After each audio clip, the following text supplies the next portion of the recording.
নমস্কার আমার প্রিয় শ্রোতা বন্ধুরা, আবার আরও একটি গ্রাম বাংলার ভয়ের গল্পে আপনাদের প্রত্যেককে স্বাগত জানাই। আজ আপনি শুনতে চলেছেন লেখিকা পূর্বাশা চক্রবর্তীর কলমে গ্রাম বাংলার ভয়ের গল্প জঙ্গলের মধ্যে ভুতুড়ে বাজার। তবে গল্পে প্রবেশ করার আগে জানিয়ে রাখি, আমাদের গত এপিসোডে যারা যারা সঠিক উত্তর লিখে কমেন্ট করেছিলেন তাদের নাম আমি আজকের গল্পের শেষে ঘোষণা করব। বরাবরের মতো আজও গল্প পাঠে এবং বিশেষ কয়েকটি পুরুষ চরিত্রে থাকছি আমি সুদর্শন। আমার সঙ্গে একটি বিশেষ নারী কণ্ঠে থাকছে সুপমা। গল্পের পোস্টারটি ডিজাইন করেছে চিত্রায়ন। শুরু হচ্ছে জঙ্গলের মধ্যে ভুতুড়ে বাজার।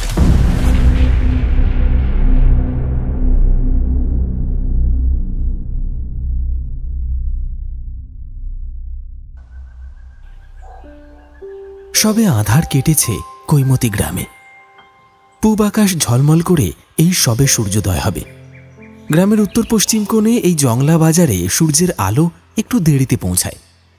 এত ঘন গাছগাছালি এই বাজারটাকে ঘিরে রেখেছে যে সূর্যের আলো ছড়ানোর জায়গা পায় না। একসময় ভীষণ চঞ্চল এলাকা ছিল এই জংলা বাজার। নামের মধ্যেই বোঝা যায় তার আজকের অবস্থান। আজ থেকে মাত্র 20 বছর আগের কথাই হবে। সকাল হলেই শাকসবজি মাছ মাংসের বিক্রিবাট্টার দৌড় চলত এখানে। বিক্রেতাদের হাঁক ডাক আর ক্রেতাদের দরাদরি এইসব দিয়েই সকাল পেরিয়ে বেলা গড়িয়ে যেত। কিন্তু এখন সেসব অতীত।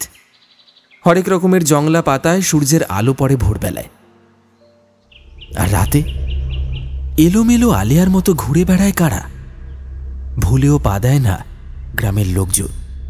যে অদ্ভুত সুর আর শব্দ ভেসে আসে জঙ্গলের মধ্যে থেকে, তার টান যেন মৃত্যুর মতো।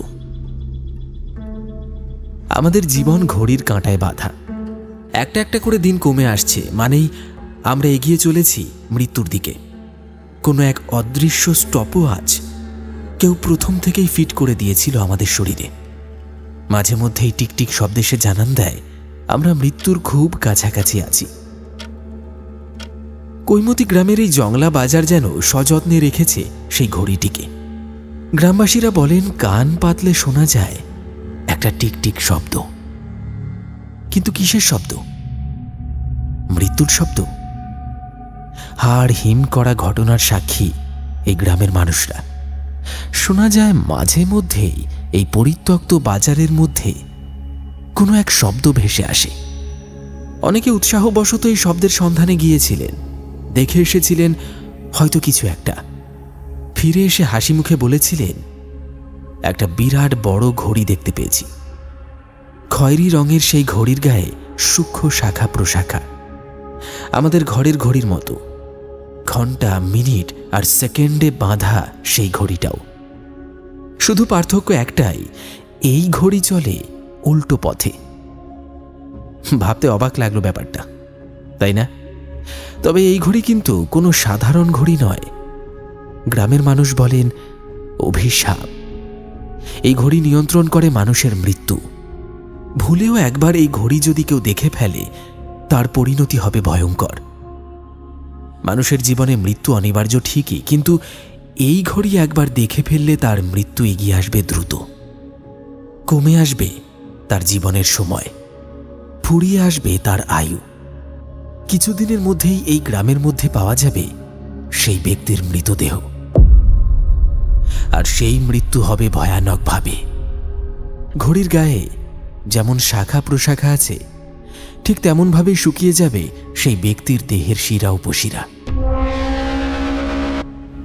স্থানে স্থানে জমাট বাঁধবে রক্ত। শরীর ও তার রক্তবাহী নালী যেন ছিঁড়ে আসবে ক্রমশ। দুচোখ ভয়ঙ্কর কিছু দেখে ফেলার মতো আকার নেবে। অবশেষে গ্রামের মাটির সঙ্গে মিলিয়ে যাবে ঘড়ির দেখা সেই মানুষের মৃতদেহটা। কৈমতি গ্রাম এমন বিভৎস মৃত্যুর সাক্ষী থেকেছে বহুবার। তাই উত্তর পশ্চিম কোণের ওই জংলা বাজার এই গ্রামের বিভীষিকা। এই তো কয়েক বছর আগে প্রথম যেদিন ওরা ওই জঙ্গলের মধ্যে ঘড়ি দেখতে পেয়েছিল, রমেন চাচা, সেই ঘটনা তো আজও কেউ ভুলতে পারেনি। তখন রমরমা বাজার ছিল সেখানে। খুব ভিড় হতো দিনে রাতে। সন্ধ্যার পরেও বাজার বসতো এখানে। বৈদ্যুতিক বাতি জ্বলত চারিদিকে, বিক্রিবাট্টা চলত জোর কদমে। এইরকম এক রাতে প্রায় সকলেই বাড়ি চলে গিয়েছিল। রমেন চাচার একটু দেরি হয়েছিল, তার ছোট্ট দোকানের চারিদিকে ঝাড় দিতে গিয়ে মনে পড়ল কিছু কাঠ নিয়ে যেতে হবে বাড়িতে। বউ বলেছিল কাঠের জালে রান্না করবে। এই গ্রামে প্রায় সবার বাড়িতে উনুনে রান্না হয়। এখন অবশ্য গ্যাস এসেছে, তখন তাও ছিল না। হয় কাঠের জালে রান্না করতে হতো, না হলে উনুন। বাড়িতে কাঠ শেষ হয়ে গিয়েছিল সেই দিন, আর উনুনের জন্য কয়লা বাড়ন্ত। তাই দোকান গুটিয়ে জঙ্গলের ভিতর কাঠ কুড়োতে গিয়েছিল রমেন চাচা। এই বাজারটার ঠিক পিছন দিকটা জঙ্গল। বাঘ ভাল্লুকের ভয় নেই ঠিকই, কিন্তু সেখানেই যেন একটা মৃত্যু ভয় লুকিয়ে আছে। ব্যাপারটা সেদিনের আগে গ্রামবাসীরা বুঝতে পারেনি, রমেন চাচাও জানত না। তাহলে হয়তো সেই দিন সেখানে মোটেই যেত না সে। শুকনো পাতা পেরিয়ে জঙ্গলের ভিতর ঢুকেছিল রমেন চাচা। হঠাৎ কানে আসে একটা আশ্চর্য টিক টিক শব্দ। কৌতূহলী রমেন চাচা শব্দটাকে লক্ষ্য করে এগোতে থাকে, আর হঠাৎ সে দেখতে পায় কাঠের বিরাট ঘড়িটা, যার গায়ে জড়ানো শুকনো শাখা প্রশাখা। ঘড়ির কাঁটা ঘুরছে উল্টো দিকে। দেখে বেশ অবাক হয়েছিল রমেন চাচা। ভেবেছিল কেউ হয়তো ভুল করে ফেলে গেছে ঘড়িটা। জঙ্গল থেকে বেরিয়ে এসে সবাইকে জানিয়েছিল ঘড়ির গল্প। কিন্তু এরপরেই নেমে এলো বিপদ। হঠাৎ একদিন রমেন চাচার মৃতদেহ পাওয়া গেল জংলা বাজারের সামনে। তার শরীর যেন কেউ দলা মোচড়া করেছে। শুকিয়ে গিয়েছে শরীরের শিরা উপশিরা। রমেন চাচার এমন ভয়াবহ মৃত্যু দেখে ভয় পেয়ে গিয়েছিল গ্রামবাসী। সকলেই লক্ষ্য করেছিল রমেন চাচার পিঠে গাঁথা রয়েছে একটা ঘড়ির কাঁটা। তবে সেখানেই শেষ নয়। এরপর একই রকমভাবে আরো ৫-৬ জনের মৃত্যু হয়েছে এই জংলা বাজারের সামনেই। ধীরে ধীরে মানুষজন ভয় পেয়ে সেখানে যাওয়া বন্ধ করল। একসময়ের জমজমাট বাজার ধীরে ধীরে কেমন যেন নিস্তব্ধ হয়ে গেল। লোকজনের যাতায়াত কমে গেল। তাই প্রশ্রয় পেল লতানো গাছেরা। জমি জুড়ে বড় বড় ঘাস, আর চারিদিকে ঘন জঙ্গলে ছেয়ে গেল বাজারটা। সেই থেকেই বাজারের নাম হল জংলা বাজার। গ্রামের উত্তর পশ্চিম কোণে ওই বাজার এখন সরে গিয়েছে অন্যত্র। তবে বিভীষিকার ওই ঘড়ি রয়ে গিয়েছে জংলা বাজারের কোনো এক কোণে। ভুলেও কেউ আর ওই বাজারের পথ মাড়ায় না। গ্রামবাসীদের মনে যে ভয় তিলে তিলে গড়ে উঠেছে, জংলা বাজার তারই কারণ। গ্রামের মানুষজন মনে করে ওই ঘড়ি কোনো সাধারণ ঘড়ি নয়। ওই ঘড়ি পিশাচের ঘড়ি, মৃত্যুর ডাকতোলা ঘড়ি। ওই ঘড়ি বহন করে পিশাচিনীদের অভিশাপ। একবার ওই ঘড়ি যে দেখে ফেলে, তাকে শেষ করার জন্য ফিরে আসে পিশাচিনীরা। কিন্তু এই ঘড়ি কে এনে রাখল, কেনই বা রাখল, উত্তর নেই কারোর কাছেই। তবে এই রহস্য সমাধান না করলে আগামী দিনে না জানি আরো কত মৃতদেহ পড়বে কৈমতি গ্রামে। যার জানা থাকবে না ওই মৃত্যু ঘড়ির কথা, তার আয়ু কমে আসবে দ্রুত, আর অবশেষে এক ভয়ঙ্কর মৃত্যু। কবে সুস্থ হবে কৈমতি, উত্তর খুঁজছে গ্রামবাসীরা।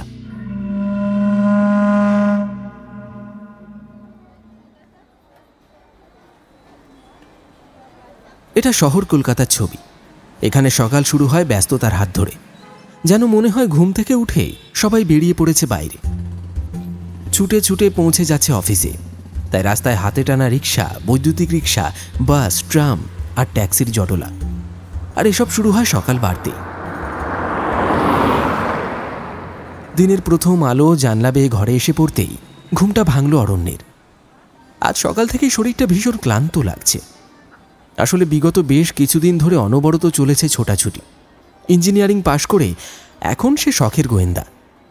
এ কথা সত্যি যে আজকের দিনে শখের গোয়েন্দা দেখা যায় না। আসলে অরণ্য পুলিশের সঙ্গেই কাজ করে। পুলিশ তাকে মান্যতা দেয় তার প্রখর বুদ্ধির জন্য। পুলিশ অফিসার অপরাজিৎ সেন, তার সঙ্গে বহু দিনের বন্ধুত্ব অরণ্যের। জমজমাট কেস এলেই অপরাজিৎ ফোন করে ডেকে নেয় তাকে। সেই কলেজ জীবন থেকে দুজনের বন্ধুত্ব।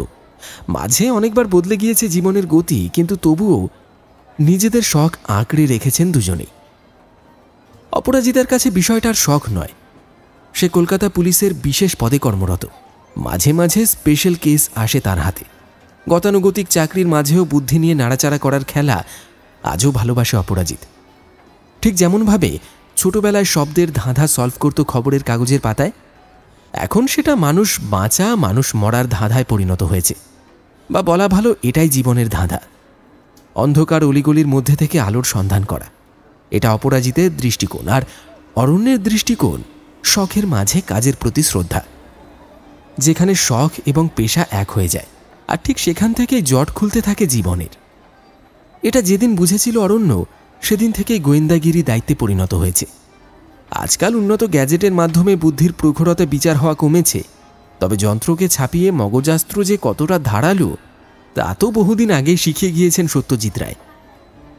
যাই হোক, বেশ কিছুদিন এক টানা ছোটাছুটির পর 3-3টে খুনের রহস্য সলভ করেছে অরণ্য একাই। অনেকদিন অপরাজিতের সঙ্গে একসঙ্গে কাজ করা হয় না, আর বিষয়টা মনে মনে মিস করছিল অরণ্য। আর ভাবতে ভাবতেই চলে এলো ফোন। ফোনের ওপারে অপরাজিত বলল, বন্ধু, একটা দারুণ কেস এসেছে বুঝলি, চল বেরিয়ে পড়া যাক। শুধু এই এক লাইনে সবটা বুঝে নিল অরণ্য। ক্লান্তি ঝেড়ে উঠে পড়ল, ব্যাকপ্যাক গুছিয়ে রেডি হয়ে নিল দ্রুত। বাকি ঘটনার বিবরণ রাস্তায় যেতে যেতেই না হয় শোনা যাবে। তবে শুধুই অপরাজিতের কাছে নয়, অরণ্যের কাছেও একটা মেল এসেছে। বিশেষ কিছু কেসের ক্ষেত্রে অরণ্য সরাসরি মেল পেয়ে যায়।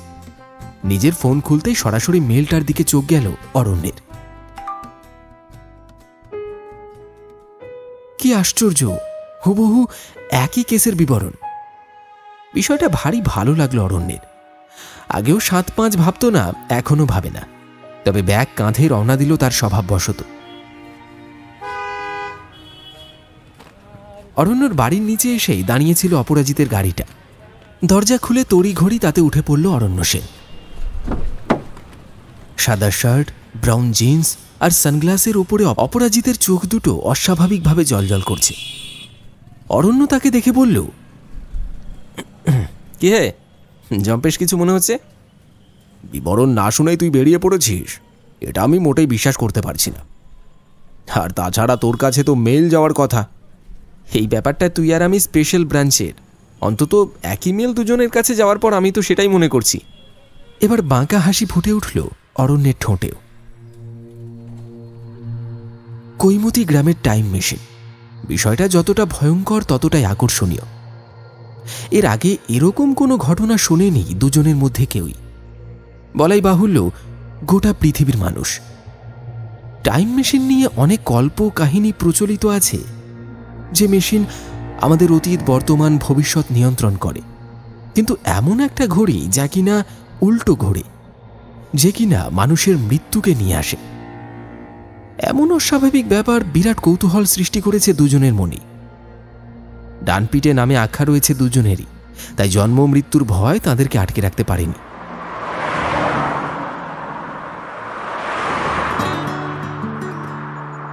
গাড়ির চাকা ছুটেছে কৈমতি গ্রামের উদ্দেশ্যে। দিনের আলো কেমন যেন ঝকঝক করছে। গাড়ির কাঁচ সরিয়ে দিল অপরাজিত, বলল, প্রাণ ভয় উপেক্ষা করে যখন যাচ্ছি তখন বিষয়টা গোড়া থেকে আলোচনা করে নেওয়া যাক। আসলে অফিসিয়ালি আমাদের ওখানে পাঠানো হচ্ছে না, বলতে পারিস উদ্যোগটা আমারই। দিন কয়েক হলো আমার কাছে একটা চিঠি আসে, বাড়ির লেটার বক্সে পড়েছিল। আমি সেদিন খেয়াল করলাম চিঠিতে প্রেরকের কোনো নাম লেখা নেই, তবে বিবরণ রয়েছে বিস্তর। যে লিখেছে তার হাতের লেখা দেখে বোঝা যায় যে শিক্ষিত একজন, তবে কুসংস্কারের বশবর্তী নয়। তার মনে হয় কৈমতি গ্রামের জংলা বাজারের ভিতরে যে ঘড়িটা রয়েছে তার পেছনে কারো রসৎ উদ্দেশ্য লুকিয়ে আছে। এমনি এমনি কোনোভাবেই ওই ঘড়ি ওখানে আসতে পারে না। তবে তার লেখার ভাষা দেখে আমি যা বুঝলাম, যে লিখেছে সে বেশ ভয়ে ভয়ে লিখেছে। অন্তত সে নিজের পরিচয় জানাতে চায় না, এ কথা স্পষ্ট। সে প্রাণ ভয়ে ওই জায়গায় যেতেও পারছে না, তাই পুলিশের সাহায্য চাইছে। চিঠির বিষয়টা আমি অফিসে গিয়ে জানাই। আমার সিনিয়রের সঙ্গে বিষয়টা নিয়ে কথাবার্তা হয়, তবে উনি আমাকে সব রকমভাবে সাহায্য করবেন বলে আশ্বাস দিয়েছেন। এই মিশনে আমি আমার টিমকে আনিনি। উনি বললেন অরণ্যই বেস্ট। অর্থাৎ বুঝতেই পারছিস তোর সুনাম কত দূর অবধি ছড়িয়েছে। সত্যি বলছি ভাই, তুই যদি এখন পুলিশের চাকরি চাস, তোকে হাসতে হাসতে সেই চাকরি ওরা দিয়ে দেবে। অন্তত তোর পারফরমেন্সের ওপর ভরসা করেই। তবে তুই তো মুক্ত মনের মানুষ, তুই ফ্রিলি এই কাজটা করতে পারিস। আপাতত আমি অফিস থেকে কদিন ছুটি নিয়েই নিয়েছি। এই ব্যাপারটা না দেখা পর্যন্ত না একটু শান্তি নেই, বুঝলি তো। অপরাজিতের কথা শুনতে শুনতে অরণ্যের ঠোঁটের কোণে হাসি ভাসছে।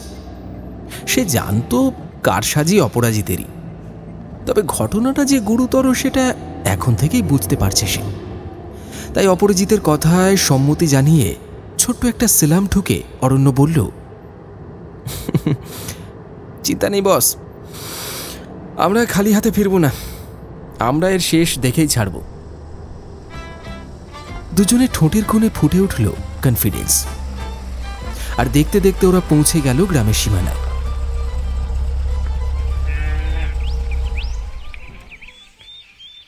কাঁচা মাটির পথ পেরিয়ে ভিতরে চলে এলো 4 চাকার গাড়িটা। এই গ্রামের মধ্যেই একটা বাড়িতে ভাড়া দেওয়া হয়। আগে থেকেই সেখানে কথা বলে নিয়েছিল অপরাজিত। পাশাপাশি 2টো ঘর, মোটামুটি 3-4 দিনের জন্য ওরা এখানেই থাকবে। ব্যবস্থা মোটামুটি ভালো, তবে এই গ্রামটা এখনো বেশ প্রত্যন্ত। আর এমন গ্রামে যে গুজব থাকবে সেটাও অস্বাভাবিক কিছুই নয়। কিন্তু খটকা যেখানে তা হলো এতগুলো মানুষের মৃত্যু। সেটা তো আর গুজব নয়। যদি গোটা বিষয়টা কুসংস্কার না হয় তাহলে এতগুলো মানুষকে মারল কে? আর যদি কুসংস্কারই হয় তাহলে ওই ঘড়িটা ইমিডিয়েট সরিয়ে ফেলা দরকার। যাই হোক না কেন, এরকম একটা ভয়ের জিনিসের অস্তিত্ব থাকবেই বা কেন? ইত্যাদি নানান ধরনের প্রশ্ন ঘুরছিল অরণ্যের মাথায়। সে জানে 1 পেয়ালা চা খেলেই মাথাটা ছাড়বে। অপরাজিতের সঙ্গে সেই চায়ের কাপ নিয়ে বসল। গ্রামে ওদের পৌঁছতে পৌঁছতে বিকেল হয়ে গিয়েছিল। দেখতে দেখতে সন্ধ্যা নামল দ্রুত। এই গ্রামটা যে প্রত্যন্ত তা তো আগেই বোঝা গিয়েছে, কিন্তু এটা জানা ছিল না যে সন্ধ্যা হতে না হতেই গোটা গ্রামটা এরকম নিস্তব্ধ হয়ে যায়। গ্রামবাসীকে একবার ওই ঘড়ির বিষয় জিজ্ঞেস করবে বলেই ভেবেছিল অপরাজিত, কিন্তু এবার কি সমস্যা? হঠাৎ করে লোডশেডিং। বাড়ির মালিককেও ডেকে কোনো সাড়া পাওয়া গেল না। অগত্যা নিজেই আলো জ্বালাতে বেরিয়ে এলো অপরাজিত। এমন সময় দেখল পাশের ঘরে অরণ্য নেই। সে আবার কোথায় গেল? হঠাৎ অপরাজিতের মনে হল তার কাঁধের কাছে যেন একটা শীতল প্রশ্বাস। কেউ একজন বলল, আলো খুঁজছেন দাদা বাবু? চমকে পিছনে ফিরল অপরাজিত। আধো অন্ধকারে সেই ব্যক্তির মুখ দেখা গেল না, কেবল শূন্যে ভাসছে একটা হ্যারিকেন। অসম্ভব সাহস অপরাজিতের। হাত বাড়িয়ে ছুঁতে গেল সেই আলো। অমনি প্রচণ্ড শব্দ করে ঝুলন্ত হ্যারিকেনটা পড়ল নিচে। আর একটু হলেই আগুন লাগছিল। ঠিক সেই সময় অরণ্য আর তার বাড়ির মালিক সেখানে এসে হাজির হল। দ্রুত জল ছিটিয়ে সেই আগুন নিভিয়ে দেওয়া হলো। আর মুহূর্তের মধ্যেই চলে এলো আলো। এখন এই গ্রামে বৈদ্যুতিক আলো পৌঁছে গিয়েছে, তবে লোডশেডিংটা রয়েই গেছে।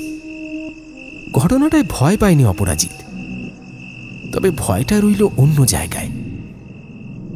মেঝের উপর যেখানে হ্যারিকেনটা পড়েছিল সেখানে পড়ে রইল একটা ঘড়ির কাঁটা। তীক্ষ্ণ সুচল ঘড়ির কাঁটা, ঠিক যেরকম তীক্ষ্ণ সুচল ঘড়ির কাঁটা পাওয়া গিয়েছিল মৃত মানুষদের পাশে। বিষয়টা দুজনের মনেই সন্দেহের সৃষ্টি করল। তবে বাড়ির মালিক বলল, আগে আপনারা বাড়ি ফিরে যান, মরতে না চাইলে বাড়ি ফিরে যান।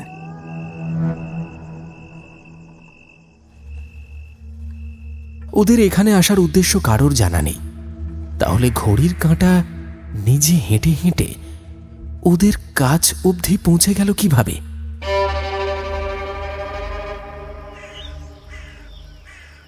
পরের দিন সকালে উঠেই একটা খবর মিলল। আগের দিন রাতে আবার একটা মৃতদেহ পাওয়া গেছে গ্রাম থেকে। জংলা বাজারের সামনেই উল্টে পড়েছিল দেহটা। ঠিক একই রকম ভাবে মৃত্যু, শুকিয়ে গিয়েছে শরীরের শিরা উপশিরা। কেউ যেন শুষে নিয়েছে শরীরের রক্ত। পিঠের কাছে একটা বিরাট ক্ষত, আর সেখানেই গাঁথা রয়েছে তীক্ষ্ণ সুচালো ঘড়ির কাঁটা। এবার আর ঘরে বসে থাকা যায় না। অরণ্য আর অপরাজিত ঠিক করলেও সেদিনই জঙ্গলের ভিতর ঢুকবে। যার মৃতদেহ তার পরিচয় পাওয়া যাচ্ছে না, সম্ভবত তিনি অন্য জায়গা থেকে এসেছিলেন। কিন্তু তারপর তার সাথে কি ঘটেছে সে কথা এখন আর বোঝা সম্ভব নয়। তড়িঘড়ি তৈরি হয়ে নিল অপরাজিত আর অরণ্য। ইতিমধ্যে গ্রামের সবাই জেনে গিয়েছে ওরা অতিথি। জঙ্গলের অভিশপ্ত ঘড়ির রহস্য সমাধানে এসেছে। ওরা গ্রামবাসীদের জানিয়েছে ওরা নাকি কোনো এক তান্ত্রিকের সহচর। সেই তান্ত্রিকের পরামর্শ মতোই ওরা আগে ভাগে এখানে এসে দেখতে চায় আসলেই এই গ্রামে কিসের অভিশাপ।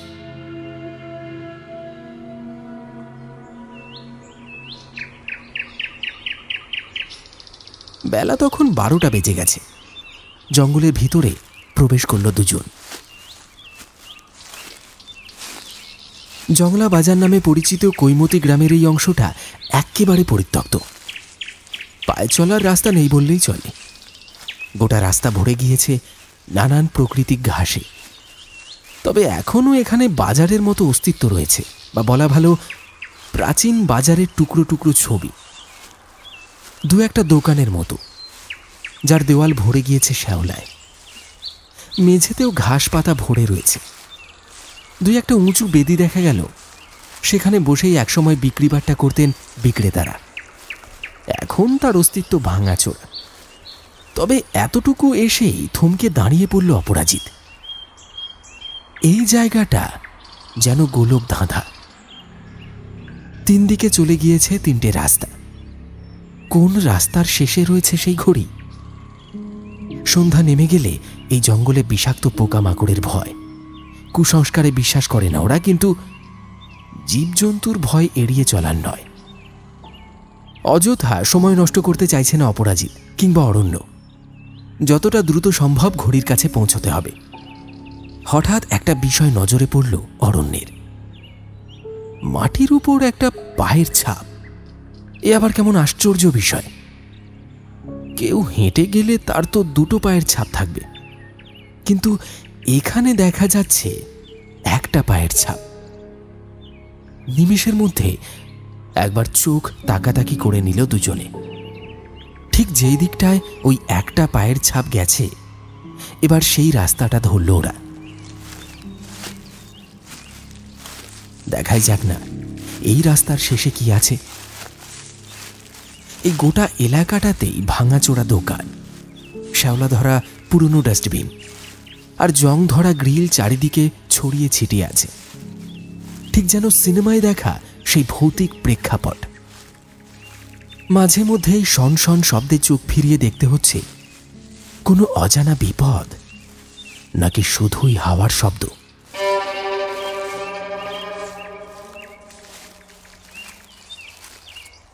ঘড়িতে টাইম দেখল অরণ্য। মোটামুটি 30 মিনিট ধরে ওরা একই রাস্তায় হাঁটছে, কিন্তু এই রাস্তা যেন শেষ হওয়ার নয়। চলছে তো চলছেই। আরো মিনিট 20 হাঁটার পর একটা জায়গায় দাঁড়ালো অপরাজিত। ওদের আশেপাশে এখনো সেই জং ধরা ভাঙাচোরা গ্রিল আর পরিত্যক্ত দোকানপাটের কঙ্কাল। যেন এটা জঙ্গল নয়, একটা ভুতুড়ে বাজার। সেখান থেকে হাত 2 দূরে একটা জিনিসের উপর চোখটা আটকে গেল অরণ্যের। আবার দুজনের ঠোঁটের কোণে ফুটে উঠল একটা হাসি। আবার ফিরতি পথ ধরল দুজনে। ঘড়ির দেখা মেলেনি ঠিকই, কিন্তু এখানে আসাটা পণ্ডশ্রম নয়। তবে এখনো পর্যন্ত বিশেষ কোনো কথা বলছে না ওরা। যেটা দেখেছে সেটা সত্যি নাকি নকল বিষয় মাথায় খেলাতে হবে। আর ঠিক এমন সময় এমন একটা ঘটনা ঘটল যা দুজনের কেউ আশা করেনি। ওরা তখন সবে জঙ্গলের সীমানা পেরিয়েছে। ঠিক এমন সময় পায়ে কি যেন এসে ঠেকল। চমকে উঠল অরণ্য। একটা টেবিল ক্লক। হাতে তুলে নিল ঘড়িটা, আর তাতে যা দেখল তাতে বুকের রক্ত যে হিম হয়ে গেল না, সেটা অস্বীকার করতে পারবে না। ঘড়ির কাঁটা উল্টো দিকে ঘুরছে, ঘড়ির কাঁচের উপরে চাপ চাপ রক্ত,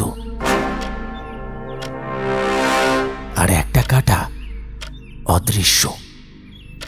ঘড়িটা হাতে নিয়ে খুব মনোযোগ দিয়ে দেখছিল অরণ্য।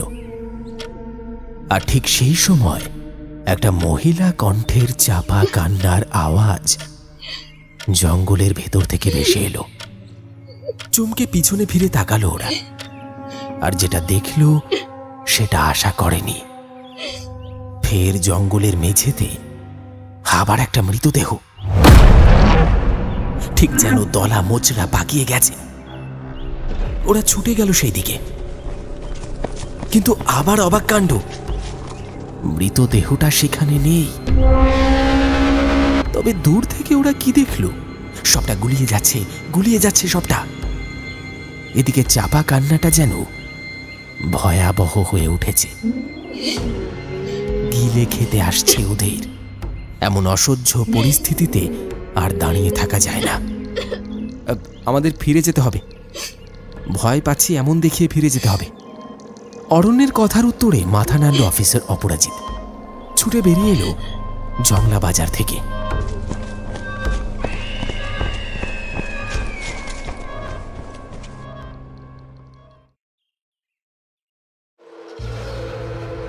দেখতে দেখতে কেটে গেল আরো একটা দিন। আর এখন ব্যাপারটা শুধু ভৌতিক নয়, বিষয়টাতে যেন একটা রহস্যের গন্ধ পাচ্ছে ওরা।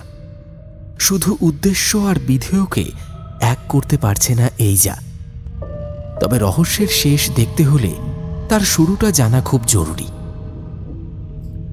চিঠিতে যে বিবরণ ছিল তাদের সত্যি সেটাও একবার পরখ করে নেওয়া জরুরি। গতকাল যার দেহ পাওয়া গিয়েছে তার পরিচয় এখনো পাওয়া যায়নি। তবে ঘটনার সূত্রপাত জানতে অপরাজিত আর অরণ্য আজ এসেছে স্থানীয় পুলিশ স্টেশনে। তবে তার আগেই গ্রামটা পায়ে হেঁটে ঘুরে নিয়েছে। গ্রামের প্রত্যেকের মধ্যে একটা চাপা ভয় কাজ করছে। ভয় ওই ঘড়িকে কেন্দ্র করে। ঘড়ির কাঁটাই যেন নিয়ন্ত্রণ করছে কৈমতি গ্রামকে। এখানকার পুলিশ অফিসার মিস্টার জীবন মজুমদারকে আগে থেকেই চেনে অরণ্য আর অপরাজিত। মেদিনীপুরের মার্ডার কেসের সময় উনি ওখানে পোস্টেড ছিলেন, যথেষ্ট সাহায্য করেছিলেন। আর এবার আরও একবার মুখোমুখি সাক্ষাতে পুরনো কথায় কথায় কথা উঠে এলো। আমি আসার পর থেকে এই গ্রামে ঘড়ির কথা শুনেছি। চিঠিতে লেখা বিবরণ আপনি যেটা বললেন সেটা তো একেবারে সত্যি মশাই। কিন্তু আসল কথা বলতে কি, আমি এখনো সেই অভিশপ্ত ঘড়িটা দেখিনি। আমার জানা নেই সেটা কোথায় আছে। তবে চিন্তা করবেন না আপনারা দুজনে, আমি সম্পূর্ণভাবে সাহায্য করব। আসলে তিনিও এই ব্যাপারটা নিয়ে খুব চিন্তিত। এলাকায় বেড়ে গিয়েছে অস্ত্র পাচার চক্র। বিষয়টা নিয়ে ভীষণ ভাবছেন তিনি। তাই এখন ঘড়ির রহস্য অপেক্ষা অস্ত্র পাচার চক্র নিয়ে ব্যস্ত। সরাসরি না পারলেও যতটা সম্ভব ততটা সাহায্য করবেন বলে আশ্বাস দিয়েছেন জীবনবাবু। থানা থেকে বেরিয়ে এলো অপরাজিতরা। তবে এবার পরবর্তী গন্তব্য কোথায়? প্রশ্ন করল অরণ্য। পরপর দুটো ঘটনায় তালগোল পাকিয়ে গিয়েছে।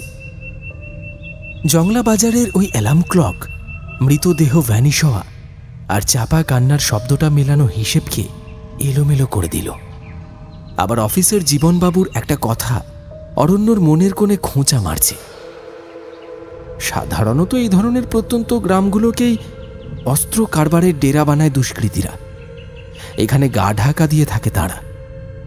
অস্ত্র পাচার চক্রের র্যাকেট যেমন জীবনবাবুকে চিন্তায় ফেলেছে, ঠিক তেমনভাবেই প্রশ্ন ছুড়ে দিয়েছে অরণ্যের দিকে। বিষয়টা এড়িয়ে যায়নি অপরাজিত।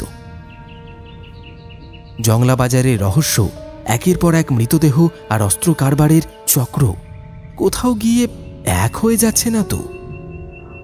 ঘুরে ফিরে এই একটাই কথা ভাবতে লাগলো দুজনে। বিষয়টা নিয়ে একবার গ্রামের প্রধানের সঙ্গেও দেখা করা জরুরি। প্রধানের বাড়ি পুলিশ স্টেশন থেকে মিনিট 10-এর রাস্তা। এবার সেই রাস্তায় ধরল ওরা।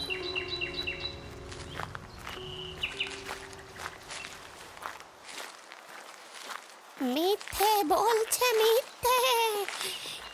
আচমকা একটা কাঁপা কাঁপা মহিলার কণ্ঠস্বরে চমকে উঠল অপরাজিত। ভাবনায় বিভোর হয়ে হাঁটছিল সে। খেয়াল করেনি অরণ্য। এক শতছিন্ন পোশাক পরা বয়স্ক বৃদ্ধা মহিলা ঝাঁপিয়ে পড়ল ওদের গায়ের ওপর।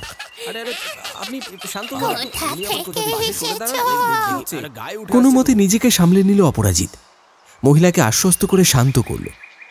আর ইতিমধ্যেই সেখানে এসে দাঁড়িয়েছেন একজন বয়স্ক ব্যক্তি। পরনে সাদা ধুতি, সাদা পাঞ্জাবি, কাঁধের একপাশে পাট করে পাতা চাদর, চুল গুটিয়ে আঁচড়ানো। ওদের দিকে হাত জোর করে বললেন, নমস্কার, আমি প্রবাল সামন্ত, কৈমতি গ্রামের প্রধান। পাল্টা হাত জোর করল অরণ্য এবং অপরাজিত। পাগলির দিকে আঙুল দেখিয়ে প্রধান মশাই বললেন, ওর নাম রমা পাগলি। দুষ্কৃতীদের পাল্লায় পড়ে গোল্লায় গেছে ওর পরিবারটা। তারপর থেকে এই ভুলভাল কথাবার্তা বলে। ও কিছুতেই মানতে চায় না জঙ্গলে পিশাচিনীর বাস। কিন্তু ও না মানলেও তো কিছু যায় আসে না বলুন। আমরা সবসময় ভয়ে ভয়ে থাকি ওই ঘড়ি না আমাদের গ্রামকে গিলে খায়। অরণ্য বলল, আপনি ভয় পাবেন না, আর বেশি দিন ওই ঘড়ি চলতে পারবে না। ওকে থামানোর ব্যবস্থা আমরাই করব। আসলে আমরা পুলিশ ডিপার্টমেন্ট থেকে আসছি, কলকাতা। আপনার বাড়ির দিকে যাচ্ছিলাম। মুখে আলগা হাসি মেখে হাত জোর করে প্রধানমশাই বললেন, দেখুন যদি কিছু করতে পারেন। এরপর আর কোনো কথা বললেন না তিনি। ধীর পায়ে সামনের দিকে এগিয়ে গেলেন। ওনার যাওয়ার পথের দিকে তাকিয়ে চুপ করে দাঁড়িয়ে রইল অপরাজিত এবং অরণ্য। লোকটা বেশ গম্ভীর, সেটা ওরা দুজন বেশ বুঝতে পেরেছে।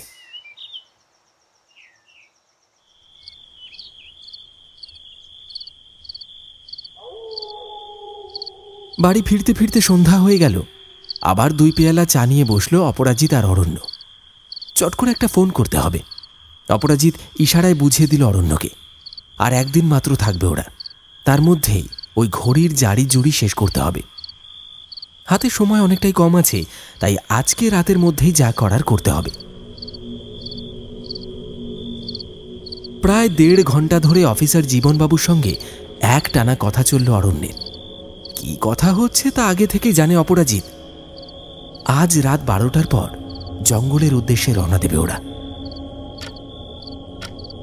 ঘড়িটায় টিকটিক করে 12টার কাঁটায় শব্দ হলো।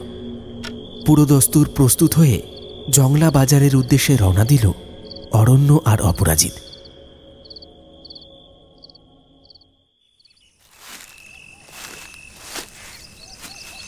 হাতে জোরালো আলোর টর্চ। না, এখন আর বিন্দু মাত্র সংশয় নেই।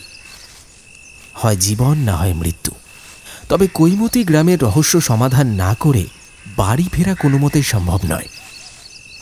আগের দিন আসার পর রাস্তাটা এখন অনেকটা পরিচিত, আর ঘড়ি কোন দিকে আছে তা তো আগের থেকেই জানে ওরা। আগের দিন ফেরার সময় ঠিক যেটা দেখে গোটা বিষয়টা এক লহমায় আন্দাজ করে নিয়েছিল। এখন উদ্দেশ্য ওই ঘড়িটাকে পুড়িয়ে ফেলা, আর তারপর সেটা গ্রামবাসীদের দেখানো, যাতে তাদের মনের ভেতর থেকে ভয়টা কেটে যায়। আর বাকি পরিকল্পনা তো সাজানোই রয়েছে। জঙ্গলের চেনা পথে পা ফেলে এগিয়ে চলল অরণ্য এবং অপরাজিত। অবশেষে এসে পৌঁছল সেই ঘড়িটার সামনে।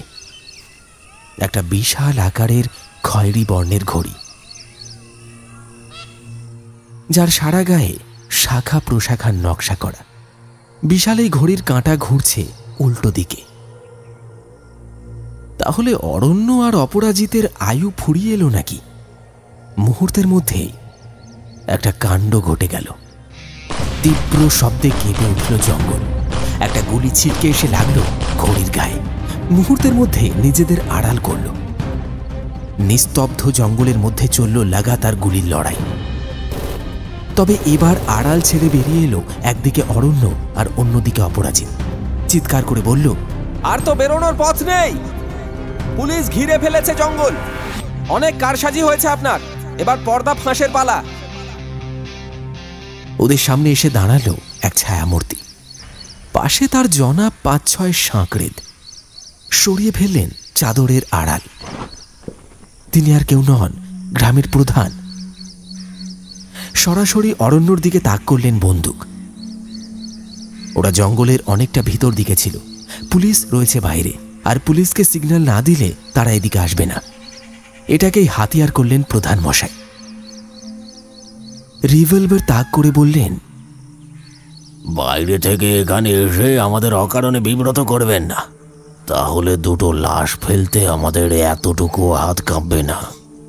প্রধান মশাইয়ের গলার স্বর অসম্ভব শান্ত এবং শীতল, কিন্তু তিনি আন্দাজ করতে পারেননি এরপর কি হতে পারে। অপরাজিত ক্যারাটে চ্যাম্পিয়ন। প্রধান মশাইয়ের কথা শেষ হতে না হতেই ভয়ঙ্কর প্রখরতার সঙ্গে একটা বাড়ি এসে পড়ল তার হাতে। মুহূর্তের মধ্যেই জঙ্গলে শুরু হলো ধস্তাধস্তি, আর এর মাঝে জোরে জোরে 4টি তালি মারল অরণ্য। এটাই ছিল সংকেত, যেটা শুনে জঙ্গলের ভিতর থেকে চলে আসবে তারা। প্রধান মশাই সহ তার 4 শাগরেদকে অ্যারেস্ট করলেন অফিসার জীবনবাবু। উদ্ধার হলো একগুচ্ছ পিস্তল। জঙ্গলের মধ্যে থেকে যেগুলো পাচার কার্য চলত, তবে আরও অনেকেই রয়েছে এর সঙ্গে, তার খোঁজ চালাচ্ছে পুলিশ, এবং অত্যন্ত তৎপরতার সঙ্গে সেই রাতেই ঘড়িটা পুড়িয়ে ফেলা হলো। পুলিশ, গ্রামবাসী আর প্রধান মশাইয়ের উপস্থিতিতে এবার মুখ খুলল অরণ্য ও অপরাজিত। আসলে যে ঘড়িটি দেখে আপনারা ভয় পাচ্ছেন, সেটি একটি বিশেষভাবে তৈরি করা ঘড়ি, যার মেকানিজম এবং গিয়ার উল্টো দিকে ডিজাইন করা। আধুনিক ঘড়িতে ব্যবহার করা হয় কোয়ার্টেজ মুভমেন্ট বা ছোট মোটর। এই মোটর যদি বিপরীত দিকে গ্রহণ করে তবে ঘড়ির কাঁটা উল্টো দিকে ঘুরবে। খোঁজ নিয়ে জানা গেছে বর্তমানে কয়েকজন ডিজাইনার ইচ্ছাকৃতভাবে এমন ঘড়ি তৈরি করেন যা উল্টো দিকে ঘোরে। এটির উদ্দেশ্য হলো মূলত দর্শকদের বিভ্রান্ত করার জন্য বা আলাদা একটা কিছু তুলে ধরা। তবে এদেশে এই ঘড়ির চল খুব একটা নেই। মূলত ইউরোপ, আমেরিকার আর্ট গ্যালারিতে উল্টো দিকে ঘোরা ঘড়ি দেখতে পাওয়া যায়। এগুলো তৈরি করা হয়েছে সংগ্রহশালা বা বিশেষ প্রদর্শনীর জন্য। এই ঘড়ির কাঁটাগুলো চলে উল্টো দিকে, কিন্তু এটি আয়নার মাধ্যমে সঠিক সময় দেখায়। এছাড়াও অনেক জায়গায় এই ধরনের উল্টো দিকে ঘোরা ঘড়ি তৈরি করা হয়, আর সেটা সংস্কৃতির প্রতীক হিসেবে। কিছু ভারতীয় মন্দিরের সময়চক্রকে উল্টো দিকে দেখানো হয়, আর এর মাধ্যমে জীবন এবং মৃত্যুর ধারাকে প্রকাশ করা হয়। এই বিশেষ ঘড়িটি বিদেশে পাওয়া গেলেও আজ থেকে বহু বছর আগে ভারতেও এর অস্তিত্ব ছিল। আর গ্রামের সাধারণ মানুষকে বোকা বানানোর জন্য এর চেয়ে মোক্ষম উপায় আর কি হতে পারে বলুন? প্রধান মশাই সেই ঘড়ি আনিয়েছিলেন, আর তারপর সেই ঘড়িকে হাতিয়ার করে লাগাতার খুন করে গিয়েছেন। জঙ্গলের মধ্যে যারা প্রবেশ করে আর প্রধান মশাইকে তার কাজকর্ম সহ দেখে ফেলে, তারাই বলি হয়েছিল। আর এভাবেই দিনের পর দিন গ্রামের মানুষকে ভয় পাইয়ে এই সব কিছু থেকে দূরে রেখেছেন তিনি। ওদিকে জীবনবাবু প্রধান মশাইকে ধরে নিয়ে গিয়ে লকআপে বন্দি করেছেন। কিন্তু অরণ্যর কথাটা শেষ হওয়ার সঙ্গে সঙ্গেই জীবনবাবুর একটা ফোন কল এলো। ফোনের ওপার থেকে বলতে শোনা গেল, অরণ্য, লকআপে বন্দি থাকা প্রধান মশাই ধরা দিতে রাজি নন। তিনি একেবারে নিজেকে মুক্ত করে দিয়েছেন। তার কাছে পটাশিয়াম সায়ানাইড ছিল, আমরা দেখিনি। ওটাই জেলের মধ্যে খেয়ে সুইসাইড করেছেন তিনি। তবে ঘটনাটা হতাশাজনক ঠিকই, কিন্তু গ্রামের মানুষের মনের ভয় কেটেছে। এটা ভেবেই ভালো লাগছে অরণ্য আর অপরাজিতে। গ্রামের সবাই অনেক অনেক অভ্যর্থনা জানালেন তাদের। তবে এবার ফেরার পালা। সেদিন জঙ্গলের মধ্যে ঘড়ির কাঁটা দেখে ধরে ফেলেছিল অরণ্য এটাই সেই ঘড়ি, যার কথা অপরাজিত সেদিন পড়েছিল খবরের কাগজে। আর সেটা থেকেই গোটা রহস্যের সমাধান। বাড়ি ফেরার পথে ওদের গাড়ি তখন সবে ছাড়বে। জংলা বাজারের দিকে এক দৃষ্টে তাকিয়ে রইল অপরাজিত। তবে এরপরও কেটে গিয়েছে মাস 4। জংলা বাজার নাকি এখনো বিভীষিকায় মোড়া। মাঝে মাঝে সেখান থেকে শোনা যায় মৃত প্রধান মশাইয়ের গলার স্বর, ছাড়ব না।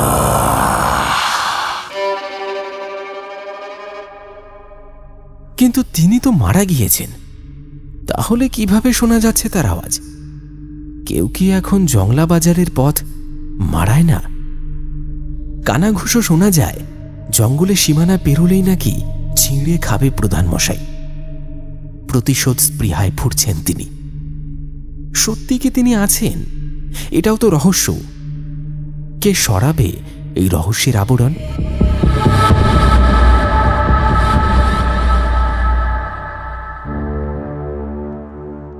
শুনলেন জঙ্গলের মধ্যে ভুতুড়ে বাজার। আমাদের আজকের নিবেদনের এই গল্পটি আপনার কেমন লাগলো অবশ্যই কমেন্টে লিখে জানাতে ভুলবেন না। তাহলে চলুন একবার ঝটপট দেখে নেওয়া যাক আমাদের গত এপিসোডে কারা কারা সঠিক উত্তর লিখে কমেন্ট করেছিলেন। গত এপিসোডে কমেন্ট করেছিলেন বারুইপুর জেলের কাছ থেকে শঙ্কর মণ্ডল, বারাসাত থেকে অমিতা ঠাকুর, কোচবিহার থেকে স্বপন দাস, চেন্নাই থেকে সবুজ, ঢাকা থেকে মীর সাইফ, হাওড়া সাঁতরাগাছি থেকে মিঠুন, জয়পুর থেকে সাইফুদ্দিন, দিল্লি কোরেলবাগ থেকে শেখ মুর্শিদ, কাঁচরাপাড়া থেকে কৌশিক দাস, আসাম থেকে রাহুল চক্রবর্তী, কর্ণাটক থেকে শেখ নূর, সুন্দরবন থেকে রনি দাস, কলকাতার নলফাগ্রাম থেকে জাহাঙ্গীর, বাংলাদেশ ফরিদপুর জেলা থেকে জাকারিয়া ইসলাম, চাকদহ থেকে সাথী এবং তার মেয়ে মোনা, গড়বেতা থেকে সবুজ, কুয়েত থেকে মারুফ আলী শেখ, জঙ্গিপাড়া শ্রীরামপুর থেকে সুরজিৎ, বাংলাদেশ ঢাকা থেকে নির্জনা, কর্ণাটক থেকে রাহুল, কেরালা থেকে শেখ সাহারুল, সিঙ্গুর থেকে নন্দিনী দে, সোদপুর উত্তর 24 পরগনা থেকে মিঠু সাহা, পশ্চিম মেদিনীপুর নলবনা গ্রাম থেকে গৌতম আহির, পূর্ব বর্ধমান জেলার আজাপুর থেকে বিজয়, দত্তপুকুর থেকে বনশ্রী মুখার্জি, রাজস্থানের কোটা থেকে সালমান, হাওড়া ডোমজুর থেকে মুন্না মল্লিক, বীরভূম জেলা থেকে বাপ্পা দাস, বাংলাদেশ থেকে উত্তম, হুগলি জঙ্গিপাড়া থেকে অমর মালিক, ফুলিয়া থেকে অজয় সরকার, পোয়ালি 3 নম্বর পোল থেকে মান্টি, হাওড়া থেকে রাখি পাইক, দক্ষিণ 24 পরগনা থেকে মাসুম রহমান, বর্ধমান জেলার ঝাউগ্রাম থেকে পম্পা মিস্ত্রি, হুগলি থেকে টিঙ্কু চৌধুরী, কৃষ্ণনগর থেকে চিন্ময়, কলকাতা থেকে বাপি মণ্ডল, তারকেশ্বর থেকে রূপম জানা, পূর্ব বর্ধমানের ভাতার গ্রাম থেকে তপদীপ্ত মণ্ডল, হালিশহর থেকে প্রিয়া, বীরভূম নিস্তা গ্রাম থেকে তন্ময়, কৃষ্ণনগর দোগাছি থেকে রিপন বিশ্বাস, কলকাতা থেকে হাল্টু এবং শঙ্করদহ থেকে আরজে আকাশ। আপনাদের প্রত্যেককে অনেক অনেক ধন্যবাদ জানাই আমাদের গল্পগুলি মনোযোগ সহকারে শুনে সঠিক প্রশ্নের উত্তর কমেন্টে লেখার জন্য। এছাড়াও অনেকে কমেন্ট করেছেন কিন্তু আপনারা আপনাদের নাম অথবা আপনি কোন জায়গা থেকে গল্পটি শুনছেন সেটি মেনশন করতে ভুলে গেছেন। আমাদের আগামী পর্ব থেকে এই দুটি অনুগ্রহ করে মিস করবেন না। তাহলে চলুন আজকের মতো বিদায় নেওয়া যাক। আবার দেখা হচ্ছে আরেকটি রোমাঞ্চকর গল্পের সাথে অন্য কোনো এপিসোডে। সবাই খুব ভালো থাকবেন, সুস্থ থাকবেন। ধন্যবাদ।